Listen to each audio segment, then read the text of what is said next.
6 sabati pomeriggio consecutivi di manifestazioni in centro storico. I commercianti dicono basta. Gli eventi hanno comportato, in alcuni casi, la chiusura totale al traffico del centro, ma soprattutto l'allontanamento delle persone dallo shopping. Fatto salvo il diritto costituzionalmente garantito di manifestare, quindi di esprimere le proprie idee, le proprie opinioni, vi è anche un diritto costituzionalmente garantito al lavoro, quindi chi vuole manifestare lo deve fare in zone meno impattanti e qui ci appelliamo alle istituzioni, quindi al questore e al prefetto, affinché ovviamente vengano autorizzati questi cortei, non sicuramente nel cuore pulsante della città. È da sabato 10 luglio pomeriggio che le piazze e parte dell'Iston sono interessate dalle manifestazioni.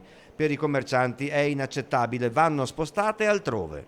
Che ne so, in zone quali la circonvallazione, la zona industriale, zone anche a ridosso ovviamente delle mura cinquecentesche, ma che non creino i disagi che abbiamo visto nei sabati passati. In questo momento c'è assoluto bisogno di lavorare e soprattutto di avere flussi di persone che, se ovviamente si trovano il centro storico blindato, optano per recarsi in altri siti e ovviamente questo va a tutto vantaggio dei centri commerciali.